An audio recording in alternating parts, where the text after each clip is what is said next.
Welcome back to another episode of the Startup Therapy Podcast. This is Ryan Rutan, joined as always by Will Schroeder, my friend, the founder and CEO of startups.com.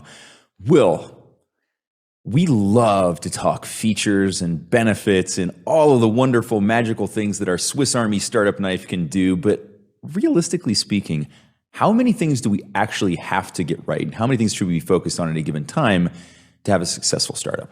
We're lucky if we can be good at one. If we can actually be good at one thing, we have hit the ball out of the park. Exactly. Right? I mean, it's funny because we see this, Ryan, in pitch decks, right? Yeah. Oh my God. People get so fired up about their idea, right? And all the things that this thing can be great at. So they're like, and then we can solve this problem. But wait, there's more. There's we can more. solve this problem, this problem, this problem. And it's like, dude, the chances are in this world, in this life, that you're going to be the best at one thing is really small. Not to mention, if no one cares about the thing that you're supposed to be the best at, the features aren't going to save you. Yeah, they don't. And I think that's the huge misconception, right? There's this accretive value that you're creating in the user's mind or the investor's mind or whoever it is you're trying to convince, that they're like, if I just keep piling on enough stuff, eventually it'll look good, right? I'll magically hit upon that one magical feature that everybody was hoping I would say. And it's just not the case, right? It just ends up being noise that distracts them from understanding that clear core value. Now, you may have gotten that wrong, right? You may not have nailed it right from the beginning, but you have to stick to one thing and be really good at it before you start to pile on a bunch of other stuff, or it just becomes noise and the signal gets lost. All right, so before we get into this next topic, I just want to let you know what we talk about here is like 1% of the conversation. You know, really this conversation is going on all day long online at groups.startups.com, where Ryan and I pretty much talk endlessly with founders about every one of these topics. So if by the end of this discussion, you like the topic and you want to dig into it a little bit more with Ryan and I, just head to groups.startups.com and we'll pick it up from there. Well, I also don't think, and we'll talk through this, I think the cost of not being focused on that one thing is so damn high, and we don't have a lot of luxury to do it. So I think what we can talk about today, we can talk about how important is singular focus, right? Like, and when you say important, we need to nail this one home. Like, when we say it's important, we can't emphasize it enough. We can emphasize it so much that we've already done an episode on singular focus. So if you don't hear it in this episode enough, just go back a couple. Yeah, this is going to be a repeating theme. Focus is so absolutely critical. Exactly. I think we should talk a little bit about how we're allocating resources, because I think it really blows us up, right? For sure. in the misallocation, because we're doing all this stuff.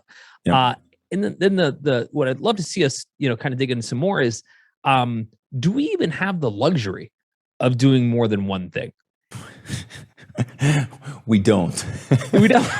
I always picture this, like when I hear founders start to tell me about it, and we're building this and we're building this and we're building this and we're building this, I get this visual of them trying to push like 6 bowling balls up a downhill slip and slide, right? It's comical, right? Because you can just see they have no traction in any one of them. They're floundering constantly, and they just can't make any progress because it's hard to do one thing. Right?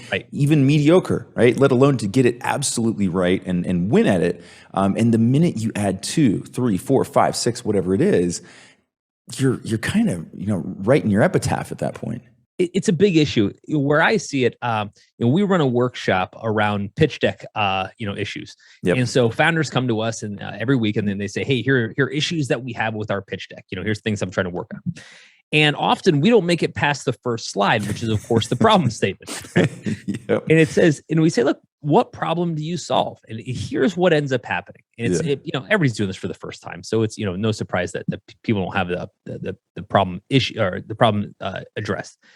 And the way they say it is, we solve this problem, but we also solve this problem, and this problem.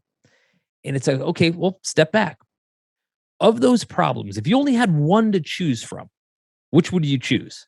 And I'm like, oh, well, I hadn't really thought of it like that. Because whatever your primary problem is, if you can't solve that problem, the rest of them don't matter. Yep. And we get stuck all the time on that one. You know what I mean? Yeah, for sure. No, it's a huge issue, and the other thing we see happen there is people jump straight into the benefits and the solutions, right? They don't really focus on the problem and how people experience it, right? And I think that's really important. If you have to truly understand how people are experiencing the problem, and how they're currently solving it, which is often just to do nothing or there's some status quo solution.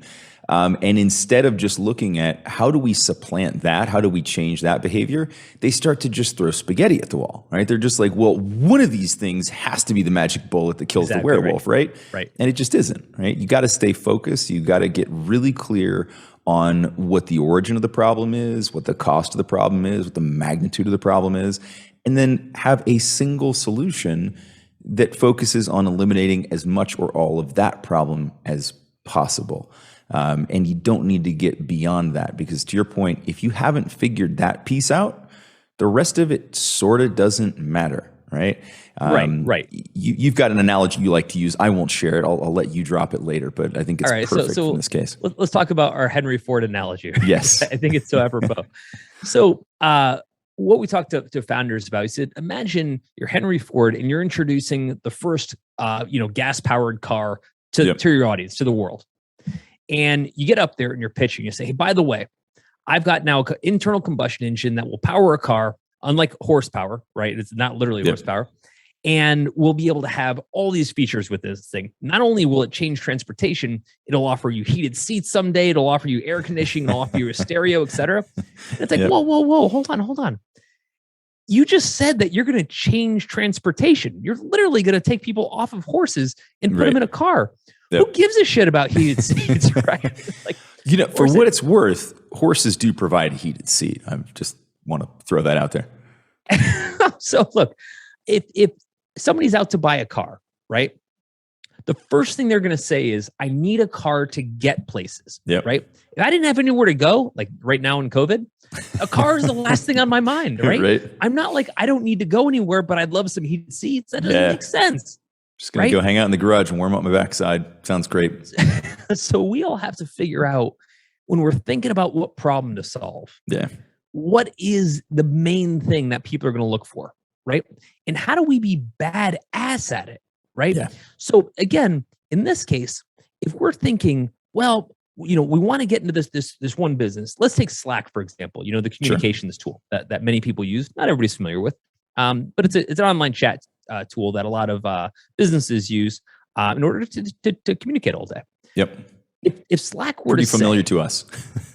We live off of it. So but if Slack were to say, look, we want to change the way people communicate throughout the day. We want to take them off of email and put them into chat.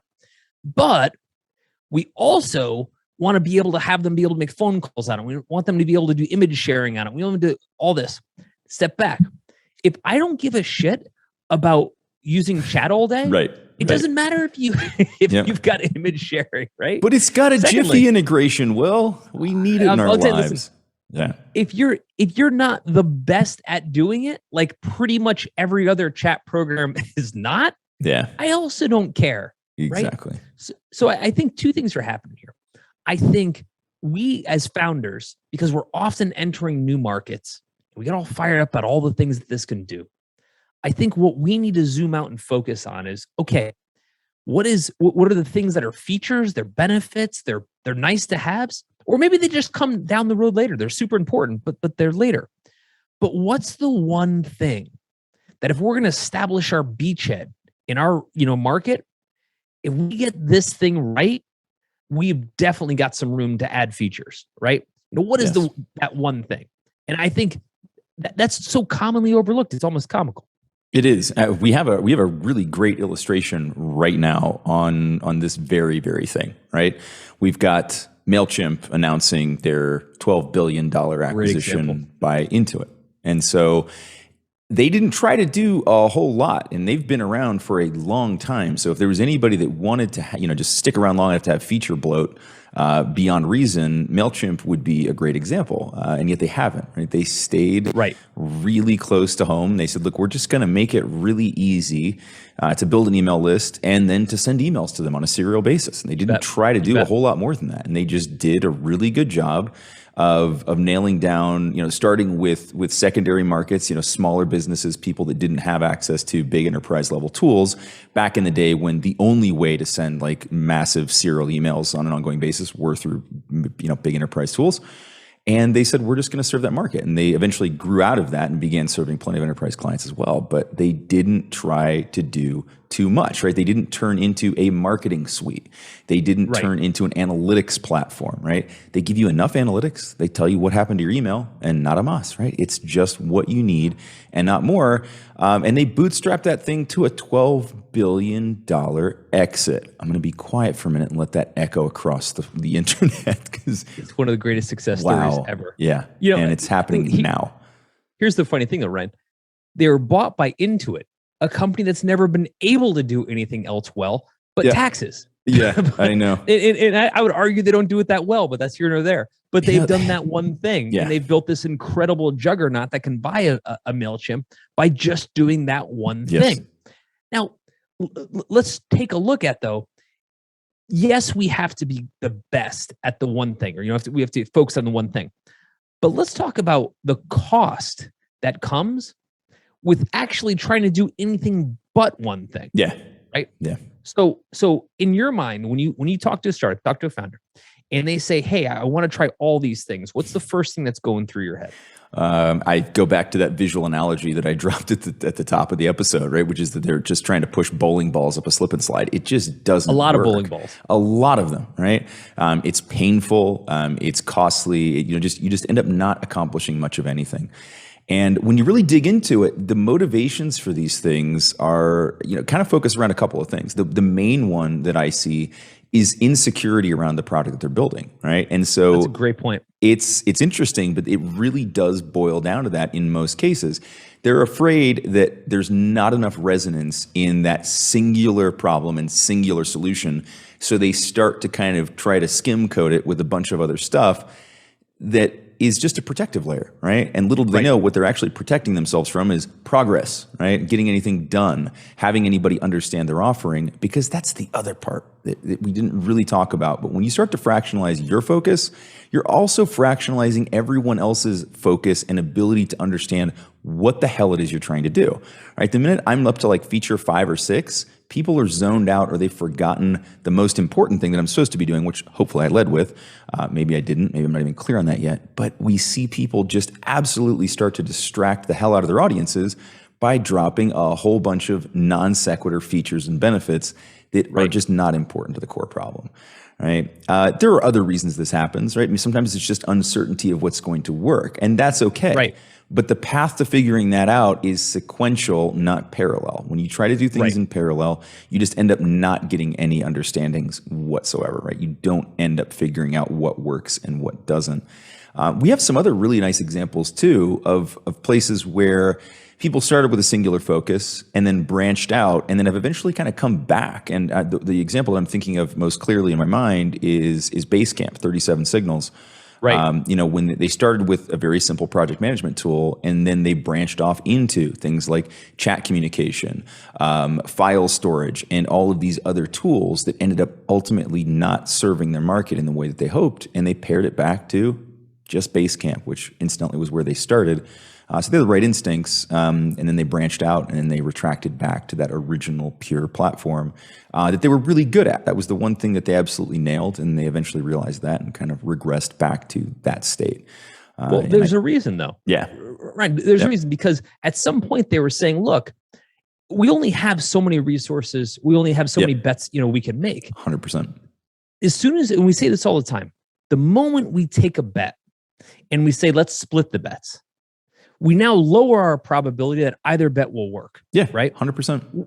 We're in a business where we can't hedge. We can't say, let's build this feature, and this feature, and maybe one of them will work. Right. We're lucky enough with the minimal resources that we often have that we'll get one of the bets even right. Because we have to talk about it. It's not as simple as just like laying cards down on a table, right?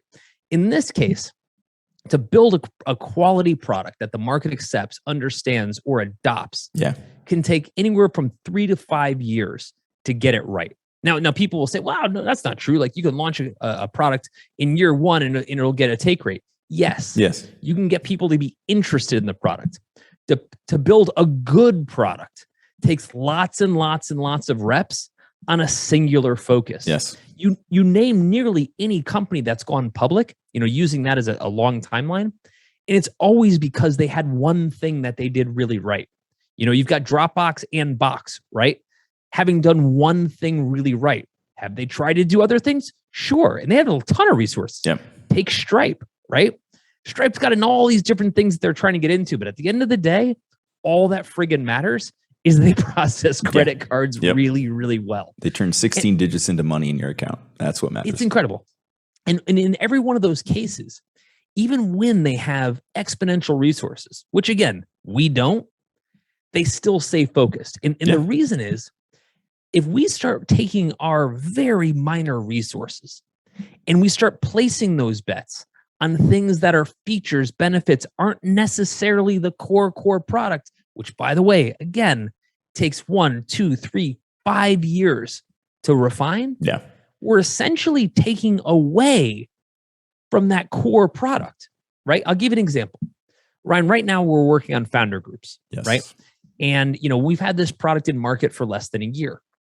We have a pretty reasonable amount of resources at startups.com. Yeah. We also have a lot of products. We do. We have Launch Truck and Clarity, we have all this stuff, right? But we know that unless we get the core product that is founder groups right, it won't matter if we add a feature to BizPlan. It won't matter if we add a feature to Fundable, Correct. right? Yep. We need all hands on deck just to get this one product right. And it could take us years to get it right. If we start pulling stuff off and we say, BizPlan could use a couple extra features here, or Fundable could use a couple extra features here. Yep. What we're specifically doing is we're taking that resourcing away from the success of founder groups. And that's the biggest mistake we could make, is not maintaining the resource focus. By the way, I just want to mention, if what we're talking about today sounds like the kind of discussion you wish you were having more often, you actually can. We're online all day, every day, working through exactly these types of topics with founders just like you. So any question you would have, or maybe some problem you just want to work through, we're here and we love this stuff. And we're easy to find. Head over to groups.startups.com and let's just start talking. Right. And that is the cost, right? In this case, it's that, taking a finite resource pool and having to cut it. And this is something that we go over in minute detail every time we make one of these decisions. And founders listening, you should be doing the same thing, because there is a cost to that, right? You're going to have a finite resource pool. The amount that you slice that is going to absolutely reduce your ability to be successful in any one category. So anytime we're thinking about shifting focus, we know it comes at the cost. It's not just simply a matter of, we'll just add another dev or another marketing person or another 3 customer service people, whatever it is, right? Yeah, you can do that maybe if you have the resources for it. We generally don't, right? In startup land, you just don't. Right. You don't have the ability to say, we have this really cool new thing we want to do, and of course we have the money to back it and support it and build it. You don't, right? That is the challenge.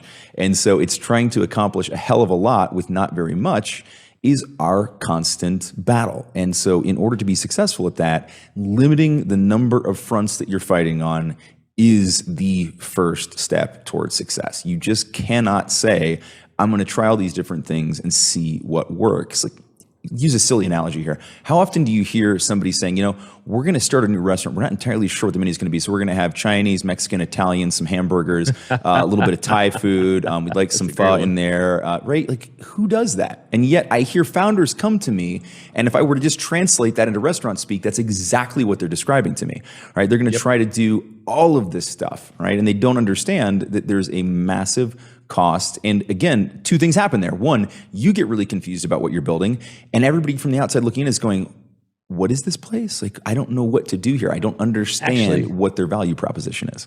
Let's talk through that. Yeah. I think you landed on something really important, which is you and I have this new idea, right? And we're super excited about getting into the market. A year goes by, and here's the problem.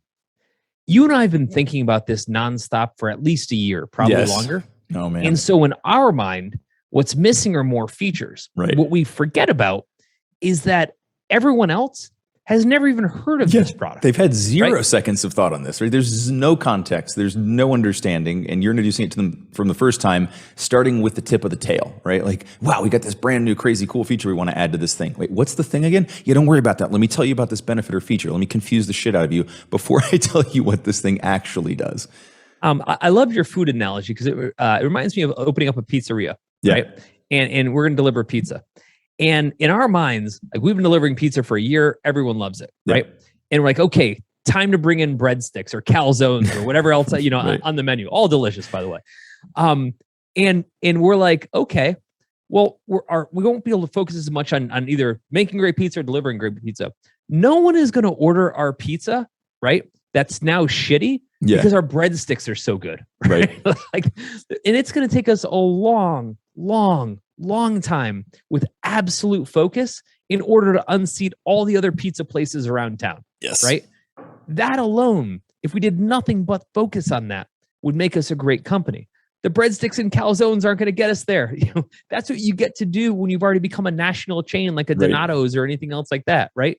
Until then, all you got to do is make good pizza, man. And that's it. That's it. That is your job, right? You don't need to sweeten the deal with all of these other ancillary features if your mission is pizza, right? Now, if you wanted to start a breadstick shop, maybe that'll work. I don't know. I'm thinking through it. It feels like a long shot to me, but it's not your core feature. But if it is, then fine. Focus on your breadsticks. But again, don't start offering pizza. Don't start offering, cinnamon sticks or whatever the hell else you're going to do. Focus on the breadsticks, right? You have to. All right. I think we've tortured the food analogy enough, and I haven't had lunch yet. So if we can move on to anything else.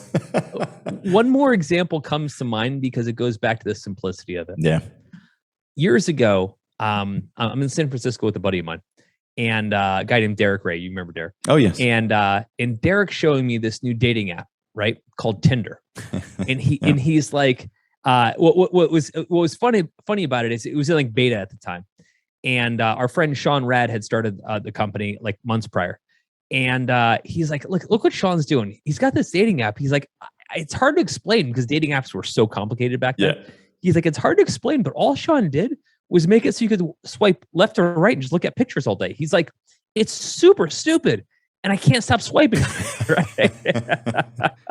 Yep, it met the market. So it's unbelievable, right? And so Sean's company, to his credit, man, goes on to become a $10 billion company based on one simple mechanic, right? Yep. Now, at the time, dating had gotten really complicated, right? You had everything from Match.com to eHarmony, where they were trying to come up with all these heuristics around how dating would work, right? And Sean comes in with the caveman approach, right? Which was just, at the end of the day, people always look at photos, right? And they make, choices based on that. So he said, I'm just going to do a swipe left, swipe right, which again, even at the time seemed like the most caveman way to approach dating. And it was almost laughable, but it was addictive. It worked. And that's all it took. Now, Sean went on to release tons of features. Tinder went on to release tons of features, right? No one cares. And when I say no one cares, they did make a lot of money. They've got subscriptions and all this cool stuff. But at the end of the day, and I talked to Sean, a couple of years later about it, and I was like, dude, like, how is it this simple? He's like, I don't know.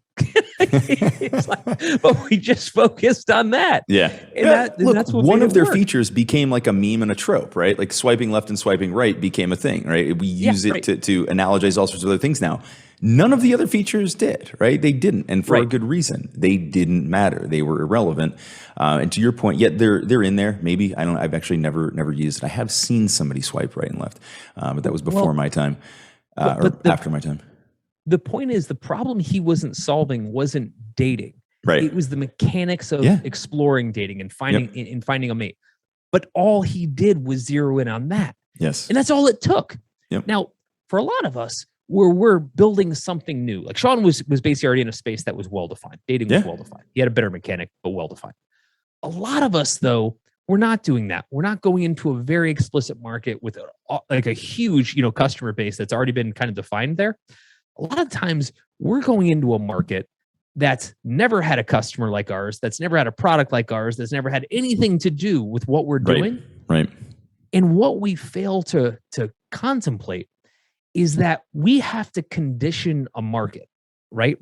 And conditioning a market means absolute repetition of a single thing that works Yes. for a very, very, long time, right? And it takes years upon years upon years of conditioning people to understand a single mechanic. As an example, what else does PayPal do other than be able to transfer money back and forth? I don't know. Hammer me incessantly with business loan offers that I'm never going to take. But yeah. But I mean, look, man, I don't know. Doesn't matter. Doesn't matter. I use it all 20 years the later. time. Yeah. Right.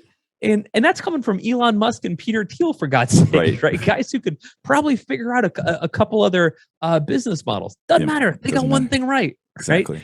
Right. And they were good to go. And I think if we look at every major success of every major startup, we'll constantly come back to the same mechanic, which is, wow, they did one thing right for a very long time. Yep. And eventually that won. And I think that's just fascinating as a supportive focus, everything from when we go to have our pitch deck to how we go to market. Yeah, no, it's absolutely true. I mean, just you can run through kind of a list of startups that we all know, and their pitch boils down to a single line, right? It's something absolutely beautiful. Twilio's was fantastic, right? We've boiled the entire complexity of telephony down into 6 API calls, right? I don't need to know anything else. That's magic right there, and that's all they're trying to do. Now, Twilio has started to do some other things. We'll see how that goes, but they have the luxury of doing that now because they absolutely kicked ass on that core value proposition. They did it. Everything you need to do in telephony, 6 API calls, done, right? Super simple. Look at Tinder, right? They've taken the complex algorithms of dating and relationships, and for better or for worse, boiled it down to a single digit. That single digit being your thumb, right? Just that's all you need, and it works for that very reason, right? There's an elegance and a simplicity to it that's easy to understand and clearly addresses a problem with a very simple solution, right? And the list goes on, right? PayPal is another great example. eBay is a great example. There's so many of these companies out there where when you get down to what they do, it's a single line, right? You don't need more than that. It fits on the side of a pencil, and that you don't need more than that. And that is the beauty of it. That's part of why it works, because they were crystal clear, and everybody else could understand the clarity of what they were trying to do. And that is not to be taken for granted. I always love when a founder call starts with, okay, what we're trying to do is pretty complicated. So, sit back. I'm like, this is going to go well. Complicated is bad. Can't wait to hear this, right? Complicated is bad. And you know what? I don't think a lot of founders believe that. I think the more complicated they make the problem sound, the more complicated and technologically sophisticated the solution is, the better this is going to be. Maybe behind the scenes, but if you can't present it to me in a movie trailer style pitch, I don't care. You're never going to have my attention long enough to get me to the point where I understand or care about it. Well, imagine this though. Imagine whether it's complicated or not. Yep. We take the one thing that we're going to focus on. Exactly. And we assume that's what we're focused on, we're going to be the best at it.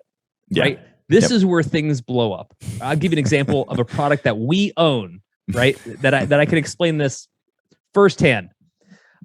Years and years and years ago, we bought a company called launchrock.com. Some of you may be familiar with it. Chances are, statistically, you probably launched your company on it at some point. Yes. We did, right?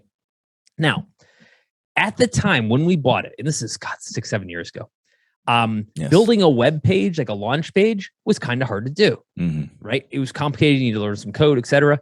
And there were some competitors coming out, Wix, Squarespace, what have you, right? But still, kind of the way we did it was fairly unique. Yeah, super easy. Okay.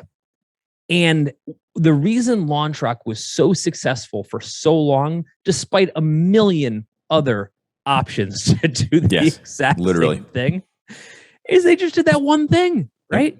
It was just we're the place where a startup launches their landing page to get their early customers before they launch, right? Honestly, not a brilliant mechanic, right? When we talk about complexity, the least amount of complexity. Pretty close to zero. But here's why it won. Because in startups' minds, it became synonymous with launching your startup. Yep. Right? In 2012, when we launched fundable.com, we used LaunchRock. It was long before we owned the company. We used LaunchRock because everyone was using LaunchRock, because the team there had instantiated this concept that if this is what you're going to do, this is the response. It's the same way, Ryan, that right now you mentioned Twilio, we mentioned Stripe. They become synonymous with doing that one thing, which takes me to my next point. We are so lucky and fortunate in this game. If we're able to be the best at one thing, that we should put all of our focus on just being the best at one thing. And if somehow by, whatever level of consequence, we actually get to a point where we are the best at that. Ryan, we're recording this on Zoom right now because Zoom is the best at what they do. The best. Right? Yep. Yeah. All the services we use just happen to be the best at what they do. You know how rare that is? Here's the assumption.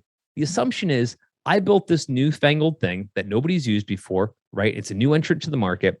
And therefore, because it's new and novel, it must be the best. Yes. In some cases, we say it's the only. Not true. No. Here's where this blows up. And I really want to dig into this with you. Being new to a market makes you the first, but doesn't make you the best. Correct. Being the best is when lots of people are doing something and they always pick you. Yeah. That's the best. Right. That's Facebook that's hard versus to get to. Friendster versus MySpace versus anybody else that no longer exists, right? Yes. Yeah. Yeah. No, it's absolutely true. Right. And we have some pretty interesting examples of this over time. LaunchRock's a great one. We can pull more out of the hat if we want to. But I think that, it's to your point. There's a reason that we're talking about Zoom, right? And we're not talking about, let's say, Google Hangouts or Meet or whatever they're calling it this week to try to get us to use it. Right. And that's Google, guys. You want to talk about a company with plenty of resource that literally prints money. That's them. Microsoft. And they can't beat, like the acquisition of Skype. That almost worked, guys, except that you ruined what Skype used to do well. But that's the point. That is the point, right? So that wasn't their focus. They bought it. And from that point, it went straight downhill. But there's a reason that we're talking about Zoom and we're not talking about any of these others because they are the de facto choice. Now, of course, those other companies do have some market share, right? But Google Meet isn't making Google any money at all. Right. I'm sure somewhere on the back end, there's a deep data play there where they're using my chats to market stuff to me. I'm sure. Right. Great. But it's not the same thing as collecting money up front like Zoom is doing right now. And Zoom is running away with the market and everybody's talking about it. And there's a huge power in that, right? They didn't try to do a bunch of other things. They didn't try to integrate document solutions. They didn't try to integrate, whiteboarding and all of these other features from the beginning. They nailed down, let's give people a really good, stable audio video platform for synchronous communication, right? With the ability to record. That's it. Didn't try to do more than that. It works really well, right? It keeps working over and over and over again. How many podcast platforms have we tried, Will? All of them. All of them. They don't work. Yeah, exactly. That is the answer. None of them work. None of them. That's why we're on Zoom. Yep. But if we were to zoom out as founders and we were to say, well, shit, that's actually kind of got me thinking okay, so I've got this roadmap of all of these features, but let me step back and say, are we the best at what we actually do? Or, by the way, are we the only? Yeah. Because being the only has a short shelf life. Skype was the only for a minute, Yep. and then it wasn't. We have to step back and say, if we're going to apply resources to anything other than being the best at the one thing that we're trying to be the best at, it's a dangerous decision. Yes. So LaunchRock could have gone on and do 100 other things. They only stuck with one thing. And honestly, it still gets used a ton. Years and years later. Yep. Honestly, long past the point where LaunchRock should be launching as many pages as it does, it's still launching. To do so. And I'm glad to say it because we own it. But it does that one thing so incredibly well. And I think that alone buys us a ton. But if we step back and we say, well, everybody's using our product already in the market. All we need now is 10 more features. It's like the problem is by the time we're off building all those other features, Ryan, someone else is working on the best thing in the market. Yes. Right. And that's what kills us. That's where our eyes off the ball. Yeah, and we see this happen a lot, right? The more features that get added to something, we've seen companies ruin their products or at least overcomplicate them to the point where people start to switch to simpler solutions. Yep. Let me give you just a silly analogy. When we first came to Guatemala, I wanted a relatively rugged car. So we knew we wanted an SUV, we wanted something with good clearance and all that. I sought out the last year that Land Rover made an all mechanical Discovery, because I wanted something that if it broke, it was because a piece of metal was in the wrong place, right? Not because some fancy electronic system or fuel injector or whatever else had gone awry. I wanted something I knew I could depend on and beat the hell out of. And the reality is, okay, Land Rover doesn't have a great reputation for reliability anyways, but it was significantly better back in the late 90s. And so that's what I bought. And I love that car because of its simplicity and because it does a couple things well. It keeps going no matter what you run into or drive through. And when it does need to be fixed, it's very, very simple to figure out what's wrong. Even a car idiot like myself can generally figure out like, oh, well, the clutch just hit the floor. The clutch is out, right? Nothing more complicated than that. Right. And we see this happen routinely where companies will get to a point, Basecamp. Now, arguably they didn't ruin their project management software. They just realized that all of these other components that they added on weren't adding significant value, right? And I think that we need to be really careful when we have this discussion around what significant value is. Adding little bits of accretive value is great, but you also have to consider what it does to the overall user experience. And what they determined at the end was, all these other things that we've added didn't add as much value as Basecamp itself. And I think that's a great rubric. And I don't think that's usually what we do. We think about it as, well, we added this feature and added 5% more. Well, does that matter? Did you really need that, right? If your core product is 100% of your value, adding a new one takes it to 105, why will you settle for that, right? If we built all of this value around the core product and that's what we're hanging our hats on, then why isn't that the standard for anything else that we build, right? And sometimes there's just not that much value in that solution. Right. Exactly. So why are you building it? What I love is the longevity and the moat, if you will, the defensibility that comes around being the best at something. Yes. We mentioned Intuit earlier in this episode. Intuit's still making tax planning software from when was the first time that TurboTax came out? Like in 1950? Oh my God, I don't know. How are they this big of a company Yes. on a product that is so dated? It's like, when I say it's not the best, it's probably not the best, but they've been at the top of their game, so to speak, as far as marketing and distribution for so long that they're still big enough to be buying, MailChimp, which is a far more innovative company. Yes. And so what's interesting to me is with our focus, right, around saying we want to be the best at something, it also gives us a long-term roadmap to be defensible, right? It is very, very, very hard to be a new entrant in the market and beat somebody who's not only instantiated, but has been the best for so long, right? There are so many people that try to create a Craigslist killer, right? But they were the best Craig's at one thing kicking for so long, right? Yeah, there are so many dead bodies around that business model, right? There are so many companies, and we're using Craigslist to Intuit, whatever, that have just been the best at what they do. Again, and I'm using best in kind of quotes in this case, for so long that they're almost incontestable. That's who we want to be. If we're building a company, Ryan, that's who we want to be. I want to be the company that decades from now, even if we're shitty, I hope we're not, but we cannot be unseated because we were the best for so long, right? Like, to me, that's the golden goose. You know what I mean? Yeah, for sure. I mean, this is what we should be striving for. And again, that comes from this irrevocable and hard-headed desire to just be good at that one thing, right? Because I think the other thing that happens, I talked about insecurity at the early stage, which is, nobody's, unless I put all these accessories on my baby, nobody's going to think my baby's cute. So I'm going to put every cute thing I can think of on my baby, and then it'll be a good baby. Instead of just focusing on raising a happy, healthy child, right? So, won't torture this analogy either, but it Don't takes torture babies, Ryan. That try not to. No promises. The key here, though, is that focus, right? And the minute we stop focusing on that and we start to get off path and we start to try to build features around it, features are not your moat, right? Features are never going to be your moat. To your point, right? You may have the nicest feeling heated seat in the world. If the tires fall off your car, people are not going to buy it, right? Unless you're a Jaguar. So the key takeaways here are that at the early stages, we need to be really hyper-focused around how we're describing our business. And then we need to go and build against that myopic focus.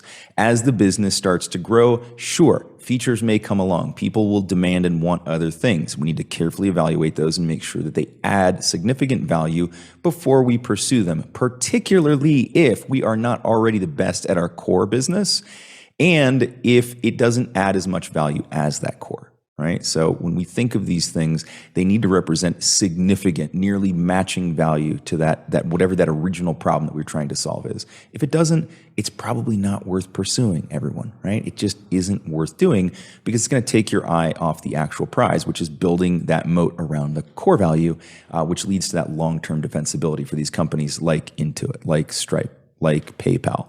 And at the later stages, when we get down the road, right, the desire to then branch off can also start to take us out of that market leading position, right? We stop being known for that one thing and we start being known by some people for this and some people for that and some people for this and some people for that, right? So for example, like the TurboTax one didn't hit home with me because I was always a QuickBooks user, right? So I knew Intuit for a very different reason early on. Not quite as early. I've never used TurboTax. I should probably try it at some point. My taxes never seem to be in turbo mode. But you know, they do a lot of things, right? Intuit has a whole bunch of different businesses that they run. And it's stable. It's a big business, hard to unseat at this point, but they're not known for being like pure magic at anything other than, like you said, that tax piece. What I would say for all the founders listening, take a step back, take a look at the roadmap, take a look at what is actually important, what is going to drive the business, take a look at the pitch deck. What will investors care about? If nothing else, if we had to pare it down to that one thing that we're going to be known for, that's where we're going to see ourselves on IPO day because we did that one thing right. All that matters is focus. All that matters is the resources to get there. That's all we can do from this point going forward. All right, so that was fun, but let's actually keep this conversation going. You've heard what we think about this, but Ryan and I would really like to hear what you think. And we're online like all day long, pretty much talking about every startup topic you could think of, from fundraising to customer acquisition to just really how to get all of this crazy startup stuff out of your head. And there's tons of other founders just like you. They're weighing in on these topics, so you'll get a chance to just hang out and meet some really smart founders. We're also super, super easy to find. You head over to groups.startups.com and let Ryan and I hear what's on your mind. Let's get to know each other a little bit, and let's just start having more of these conversations.